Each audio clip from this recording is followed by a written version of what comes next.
ഇന്നിപ്പോൾ വന്നൊരു വാർത്ത, മൂവാറ്റുപുഴയിൽ CPM-ൻ്റെ ഒരു ഏരിയ കമ്മിറ്റി അംഗത്തിനെതിരെ കേസെടുത്തിട്ടുണ്ട്. എന്താണ് അദ്ദേഹത്തിനെതിരെ അദ്ദേഹം ഫേസ്ബുക്കിൽ എന്തോ മുസ്ലിങ്ങൾ മൊത്തം ക്രിമിനലുകളാണ് എന്നെഴുതി. ശരിയാണ്, കേസെടുക്കാൻ പാകമായിട്ടുള്ള വിദ്വേഷ പരാമർശമാണ്. പക്ഷേ നമ്മൾ കാണുന്ന പുള്ളി ആ കമൻ്റ് ഇട്ടതിന് ശേഷം പുള്ളി അത് ഡിലീറ്റ് ചെയ്യുന്നുണ്ട്, മാപ്പ് പറയുന്നുണ്ട്. അങ്ങേരുടെ area secretary, Muvattupuzha area secretary ഔദ്യോഗികമായ ലെറ്റർ ഹെഡിൽ ഔദ്യോഗികമായ പ്രസ്താവന ഇറക്കുന്നുണ്ട്. അത് പാർട്ടി നയമല്ല, ഈ ചങ്ങായി ചെയ്തിരിക്കുന്നത് പാർട്ടി നയത്തിന് വിരുദ്ധമായിട്ടുള്ള കാര്യമാണ്, മുസ്ലിങ്ങളെക്കുറിച്ച് ഈ പാർട്ടിക്ക് അവകാശമില്ല എന്ന് പറഞ്ഞാൽ ഏത്തമിട്ടിട്ടുണ്ട്. അത് മാപ്പ് പറയുന്നു, ഡിലീറ്റ് ചെയ്യുന്നു, അയാൾ തന്നെ മാപ്പ് പറയുന്നു, മാപ്പ് പറഞ്ഞുള്ള പ്രസ്താവന ഫേസ്ബുക്കിലിടുന്നു. അങ്ങേരുടെ ബോസായിട്ടുള്ള ഏരിയ സെക്രട്ടറി അതിനെ തള്ളിപ്പറയുന്നു, ഔദ്യോഗികമാണ്. ഇതൊക്കെ ചെയ്തതിന് ശേഷം ഇന്ന് കേസെടുത്തിരിക്കുകയാണ്. എന്തൊരു ശുഷ്കാന്തിയാണ്. പക്ഷേ ഈ ശുഷ്കാന്തി ഇതിനേക്കാൾ മാരകമായിട്ടുള്ള വിദ്വേഷ വിഷപ്രചാരണം നടത്തുന്ന BJP നേതാക്കന്മാർക്കെതിരെ കാണുന്നില്ലല്ലോ. അപ്പം PC ജോർജ് എന്ന് പറയുന്ന BJP നേതാവ്, അയാൾ എല്ലാ ദിവസവും ഇതിനാണ് ചെയ്തുകൊണ്ടിരിക്കുന്നത്. എന്താണ്, കാസർഗോഡ് എന്നുള്ള കശുവണ്ടി കൊല്ലത്തെത്തിച്ച് പ്രോസസ്സ് ചെയ്തിട്ട് സിംഗപ്പൂരിലേക്ക് കയറ്റിയേക്കുന്നു എന്ന് പറയുന്നത് പോലെ മീനച്ചിൽ താലൂക്ക് എന്നുള്ള പെൺകുട്ടികളെ കോഴിക്കോട് എത്തിച്ചിട്ട് അവിടുന്ന് എന്തൊക്കെയോ ആക്കിയിട്ട് കടൽ മാർഗം അഫ്ഗാനിസ്ഥാനിലേക്ക് കയറ്റിയേക്കുകയാണ്. അഫ്ഗാനിസ്ഥാനിലേക്ക് എങ്ങനെയാണ് കടൽ മാർഗം കയറ്റിയേക്കുക എന്നുള്ള ചോദ്യമൊക്കെ അവിടെ ഇരിക്കുന്നത്. ഇങ്ങനെ ഒരാൾ ആ പ്രസ്താവന നടത്തുന്ന ആരാണ്? 3-4 വിദ്വേഷ കേസുകളിൽ ജാമ്യത്തിൽ ഇറങ്ങിയിരിക്കുന്ന ഒരാളാണ്. ഒരു സംഗതി ചെയ്യുന്നില്ലല്ലോ. നിരവധിയായുള്ള ഹെയ്റ്റ് ട്യൂബേഴ്സ് എല്ലാ ദിവസവും അതിമാരകമായ വിഷം പ്രചരിപ്പിച്ചുകൊണ്ടിരിക്കുകയാണ്.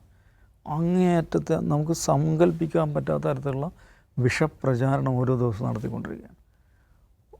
സ്വമേധയാ കേസെടുക്കാവുന്ന കാര്യങ്ങളാണ്. പക്ഷേ ഇവർക്കെതിരെയൊക്കെ നിരവധി പരാതികൾ ഉത്തരവാദപ്പെട്ട സംഘടനകളുടെ ഭാഗത്തു നിന്ന് പോലും ഉണ്ടായിട്ട് പോലീസ് അനങ്ങുന്നില്ല. പക്ഷെ ഒരു CPM പ്രവർത്തകൻ ഒരു കമൻറ്റ് ചെയ്യുന്നു, അതിൽ മാപ്പ് പറഞ്ഞിട്ട് പോലും കേസെടുക്കും. ഇതെന്താ ഡീൽ, ഇതെന്താ പരിപാടി എന്ന് ആളുകൾ സംശയിക്കുന്നുണ്ട്. എന്ന് മാത്രമല്ല, BJPയെ സംബന്ധിച്ച് അവരുടെ കേരളത്തിൽ അവരുടെ പൊളിറ്റിക്കൽ ഡിസൈൻ എന്താണ്? അവരുടെ പൊളിറ്റിക്കൽ ഡിസൈൻ UDF തകരണം, ഏതെങ്കിലും ഒരു മുന്നണി തകരണം. ഈ 2 മുന്നണികൾ പരസ്പരം പോരടിച്ച് നിൽക്കുന്ന സാഹചര്യത്തിൽ അവരെ സംബന്ധിച്ച് അവർക്ക് ഗ്യാപ്പില്ല. അപ്പോൾ ഈ 2 മുന്നണികളിൽ ഒന്ന് തകരുക, അത് ചെയ്യുമ്പോൾ അതിനെ വളമാക്കി വളരുക എന്നുള്ളതാണ്. അപ്പോൾ ഒരു തവണ കൂടെ LDF അധികാരത്തിൽ വന്നു കഴിഞ്ഞാൽ എന്ത് സംഭവിക്കും? UDF തകരം വെച്ചാൽ കോൺഗ്രസ് തകരും, UDF തകരും.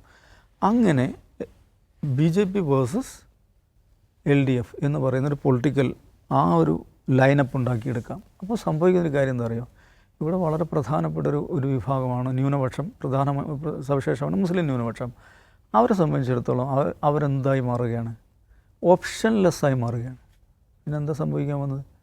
ഈ BJP versus LDF versus NDA എന്ന് പറയുന്ന രീതിയിലേക്ക് കേരള രാഷ്ട്രീയം മാറുമ്പോൾ കേരളത്തിലെ ന്യൂനപക്ഷങ്ങളുടെ ഓപ്ഷൻ എന്തായി മാറുകയാണ്? ഒരൊറ്റ ഓപ്ഷനായി മാറുകയാണ്. അതെന്താണ് ഓപ്ഷൻ? LDF അല്ലെങ്കിൽ CPM എന്ന് പറയുന്ന ഒറ്റ ഓപ്ഷനിലേക്ക് മാറുകയാണ്. അപ്പം BJPയെ സംബന്ധിച്ചിടത്തോളം എന്താണ് ഇത്? ലാഭമാണ്. UDF അടുത്ത തവണയും LDF അധികാരത്തിൽ വരിക എന്ന് പറയുന്നത് അവരെ സംബന്ധിച്ചിടത്തോളം എന്താണ്? ലാഭമാണ്. എന്തുകൊണ്ടാണ് ലാഭം? UDF തകരുന്നു, അവർ പ്രധാനപ്പെട്ട ഒരു പൊളിറ്റിക്കൽ ഫ്രണ്ടായിട്ട് മാറുന്നു. LDFനെ സംബന്ധിച്ചത് എന്താണ്? UDF തകരുന്നു, നിതാന്ത കാലത്തേക്ക് LDF അല്ലെങ്കിൽ CPM തന്നെ അധികാരത്തിലിരിക്കുന്ന ഒരു രാഷ്ട്രീയ സാഹചര്യം രൂപപ്പെടുന്നു. ഇതാണ് ഈ നിലക്കാണ് കാൽക്കുലേഷൻസ് നടക്കുന്നത്. അതിൻ്റെയൊക്കെ ഭാഗമായിട്ടുള്ള പല നിലക്കുള്ള ഡീലുകൾ, സംസാരങ്ങൾ, ആലോചന നടന്നുകൊണ്ടിരിക്കുന്ന ഘട്ടമാണ്. ഇങ്ങനെയൊക്കെയുള്ളൊരു ഞാൻ പറഞ്ഞു, ഇതെല്ലാം കൂടെ ചർച്ച ചെയ്യാൻ വേണ്ടിയിട്ടാണ് നിർമ്മലാ സീതാരാമനും പിണറായി വിജയനും കണ്ടത് എന്ന അഭിപ്രായം എനിക്കില്ല. പക്ഷേ അത് എന്താണ്, നിഷ്കളങ്കമായ ഒരു ബ്രേക്ക്ഫാസ്റ്റ് മീറ്റിംഗ് ആണ് എന്ന് പിണറായി വിജയൻ പറഞ്ഞാൽ അത് വിശ്വസിക്കാൻ ആളെ കിട്ടില്ല. ഈ ഒരു പൊളിറ്റിക്കൽ കോണ്ടെക്സ്റ്റ്, എന്താ പറയുക, ഈ ഒരു ബാക്ക്ഗ്രൗണ്ടിൽ, പൊളിറ്റിക്കൽ ബാക്ക്ഗ്രൗണ്ടിൽ മാത്രമേ ആ മീറ്റിങ്ങിനെ അദ്ദേഹത്തിൻ്റെ തന്നെ ഭാഷയിൽ പറഞ്ഞാൽ അനൗപചാരികമായിട്ടുള്ള ആ കൂടിക്കാഴ്ചയെ കാണാൻ പറ്റുള്ളൂ. അത് നിഷ്കളങ്കമായ ഒരു കൂടിക്കാഴ്ചയല്ല.